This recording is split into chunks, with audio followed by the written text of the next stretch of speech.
Pencurian kendaraan bermotor mendominasi kasus yang terjadi di Kota Bandar Lampung sepanjang tahun 2022.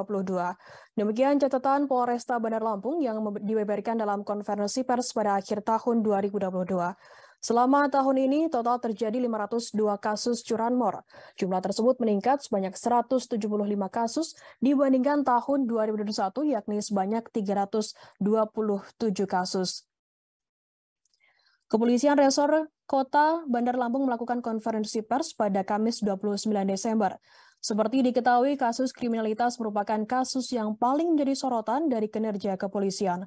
Sepanjang tahun ini, kasus C3 atau curanmor, curat, dan curas masih menjadi kriminalitas yang paling mendominasi dari semua kasus di wilayah Polresta Bandar Lampung. Kapolresta Bandar Lampung, Kombes Pol Ino Haryanto mengatakan, kriminalitas yang terjadi di wilayah Polresta Bandar Lampung selama tahun ini yakni tercatat sebanyak 2.898 kasus. Jumlah tersebut meningkat 748 kasus atau naik sebanyak 34,79% dari tahun lalu dengan jumlah 2.150 kasus. Lebih lanjut, Kapolresta menjelaskan jika kasus C3 masih mendominasi dan masih menjadi yang terbanyak dari semua angka kriminalitas yang ada. Tercatat kasus pencurian sepeda motor sepanjang tahun 2002 yakni sebanyak 502 kasus dengan penyelesaian kasus 314 kasus. Hal itu meningkat 175 kasus dibandingkan tahun kemarin, yakni sebanyak 327 kasus dengan penyelesaian 175 kasus. Sedangkan jumlah kasus pencurian dengan kekerasan atau curas yakni sebanyak 78 kasus dengan penyelesaian 28 kasus. Pada tahun 2021 tercatat sebanyak 66 kasus dengan penyelesaian 37 kasus atau naik sebanyak 56,1%. Sementara itu kasus yang menjadi sorotan yakni tindak pidana penyalahgunaan narkotika. Kasus narkoba sendiri mengalami penurunan sebesar 20% di sepanjang tahun ini jika dibandingkan dengan tahun 2021.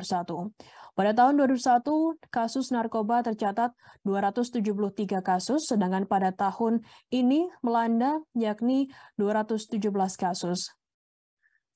Lebih lanjut, Kombes Pol Ino menyampaikan pihaknya telah melakukan sejumlah upaya terkait pemeliharaan keamanan dan ketertiban di tahun 2023.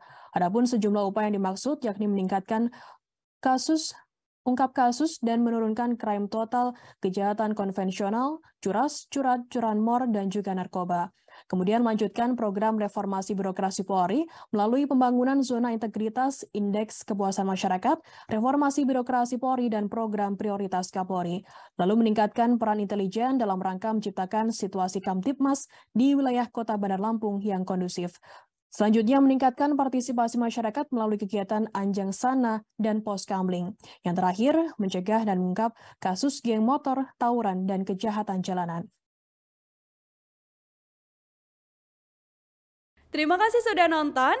Jangan lupa like, subscribe, dan share ya.